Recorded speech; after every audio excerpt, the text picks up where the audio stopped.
नारायण। पिछले श्लोक में बताए कि काम से ज्ञान ढका हुआ है। ज्ञान सबके पास है, किंतु वह कामनाओं से, इच्छाओं से ढका हुआ है। जिसने अपनी इच्छाओं पर नियंत्रण कर लिया, उसका ज्ञान प्रकट हो जाता है, और जो इच्छाओं के अधीन है उसका ज्ञान ढका हुआ ही रहता है। इसलिए ज्ञान की प्राप्ति के लिए, ज्ञान के प्राकट्य के लिए कामनाओं का नाश होना आवश्यक है। यह जो काम है, यह ज्ञान का शत्रु है। यह आत्मा का शत्रु है, जीव का शत्रु है। तो इस शत्रु का विनाश कैसे करें? इसकी पहचान कैसे करें? इसको कैसे खोजें? शत्रु को मारने के लिए शत्रु की पहचान आवश्यक है और शत्रु का पता आवश्यक है। तो यह पता करना आवश्यक है कि काम रहता कहाँ है, इसका निवास स्थान कहाँ है।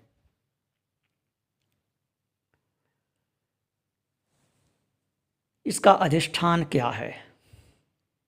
तो 40वें श्लोक में बताते हैं, इंद्रियाणि मनोबुद्धिरस्याधिष्ठानमुच्यते एतैर्विमोह्यत्येष ज्ञानमावृत्य देहिनम्।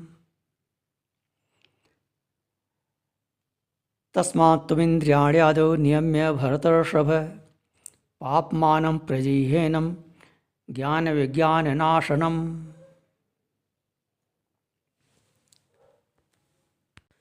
तो इंद्रिय, मन और बुद्धि ये काम के अधिष्ठान हैं, अर्थात इनके निवास स्थान हैं।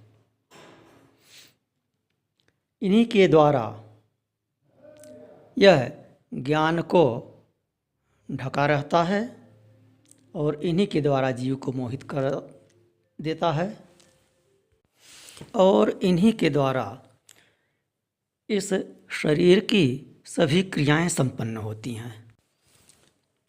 मनुष्य इंद्रियों के द्वारा ही विषयों को ग्रहण करता है, मन से मनन करता है, संकल्प विकल्प करता है और बुद्धि से निश्चय करता है।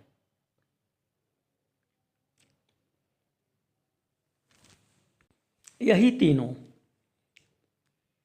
ज्ञान को ढककर, अर्थात विचार शक्ति को शिथिल करके अथवा समाप्त करके जीव को मोहित कर देते हैं। इस प्रकार ज्ञान के आवरक रूप से जीव का शत्रु काम है। शत्रु के नाश के लिए उसके छिपने का स्थान ज्ञात होना चाहिए। तो इसलिए कहे कि इंद्रियां, मन और बुद्धि इस काम के निवास स्थान हैं, आश्रय हैं। तो आश्रय सहित शत्रु का विनाश करना है। घेरेबंदी कर ली है सबसे पहले इंद्रियों की। इंद्रियों पर नियंत्रण होगा, फिर मन पर नियंत्रण होगा। यद्यपि दोनों अन्योन्याश्रित हैं, मन से इंद्रियां चलायमान होती हैं और इंद्रियां विषयों का ग्रहण करती हैं, विषयों के राग की तरफ आकृष्ट होती हैं। तो विषयों से इंद्रियों को रोकने से मन पर भी नियंत्रण होता है। दोनों एक दूसरे पर आश्रित हैं, किंतु इंद्रियों की अपेक्षा मन अधिक शक्तिशाली है और मन की अपेक्षा बुद्धि अधिक शक्तिशाली है। तो क्रमशः पहले इंद्रियों को वश में करें, फिर मन को वश में करें, फिर बुद्धि पर नियंत्रण करें। बुद्धि पर नियंत्रण कैसे करें? बुद्धि के द्वारा मन को नियंत्रित करेंगे, लेकिन बुद्धि को तो जो बुद्धि का साक्षी है उस पर ध्यान लगाना है, वह आत्मा है। तो वह आत्मा जो है वह बुद्धि से भी परे है। इसलिए कहे 41वें श्लोक में, तस्मात् त्वमिन्द्रियाण्यादौ नियम्य भरतर्षभ पापमानं प्रजह्येनं ज्ञान विज्ञान नाशनम। अर्थात सबसे पहले इंद्रियों को वश में करके तुम ज्ञान और विज्ञान का नाश करने वाले इस पापी काम को मारो। ज्ञान विज्ञान दोनों शब्दों का प्रयोग क्यों किए? ज्ञान से तात्पर्य है शास्त्र ज्ञान से, और विज्ञान से तात्पर्य है अनुभवाश्रित ज्ञान से। शास्त्र को अनुभव की कसौटी पर कसने के उपरांत जो ज्ञान होता है वह विज्ञान है, और शास्त्र का ज्ञान ज्ञान है। तो यह जो काम है यह ज्ञान और विज्ञान का नाश करने वाला है, इसलिए इसको मार देना है। तात्पर्य है कि काम के परित्याग से पूर्व इंद्रियों को वश में करना आवश्यक है, अन्यथा इंद्रियां साधक को विषयों की ओर खींच ले जाती हैं। पुनः अगले श्लोक अर्थात 42वें श्लोक में कहते हैं, इंद्रियाणि पराण्याहुर इंद्रियेभ्यः परं मनः मनसस्तु परा बुद्धिर् यो बुद्धेः परतस्तु सः। अर्थात शरीर से श्रेष्ठ हैं इंद्रियां। इंद्रियां सूक्ष्म हैं, अदृश्य हैं, शरीर दृश्य है। जो सूक्ष्म है, अदृश्य है, वह दृश्य की अपेक्षा अधिक बलवान है, अधिक श्रेष्ठ है। इंद्रियों से परे मन है, मन इंद्रियों से भी अधिक सूक्ष्म है, और मन से परे बुद्धि है, और बुद्धि से भी अत्यंत परे यह आत्मा है।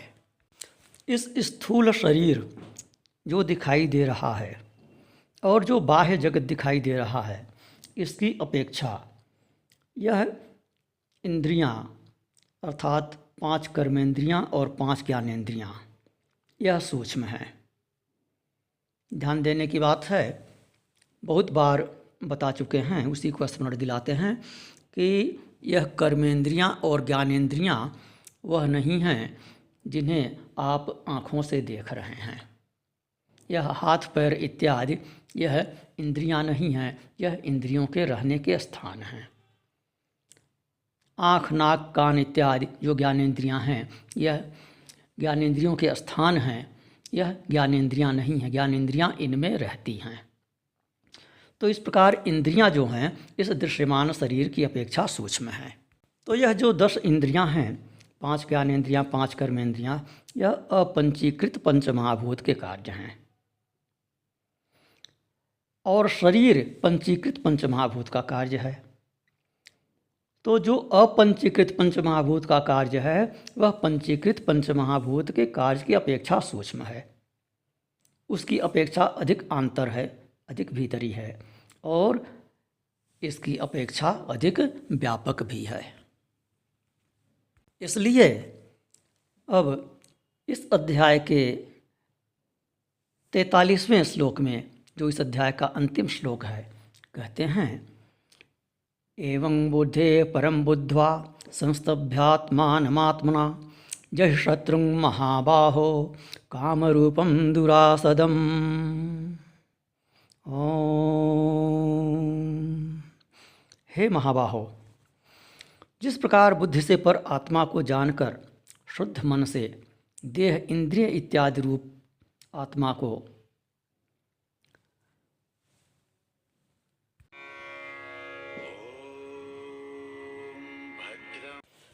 तो कहते हैं कि अपने स्वरूप उस आत्मा को बुद्धि से परे जानकर और मन को आत्मा में लीन करके, स्थित करके इस काम रूपी दुर्जय शत्रु को मार डालो।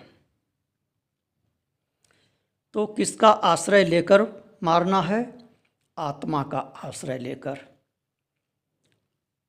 और जिसको मारना है वह क्या है? काम। और जिसको मारना है उस काम का अधिष्ठान क्या है? वह किसका आश्रय लेकर रहता है? इंद्रिय, मन और बुद्धि का। तो इंद्रिय, मन और बुद्धि का आश्रय लेकर रहने वाले काम रूपी शत्रु को हमको आत्मा का आश्रय लेकर मारना है।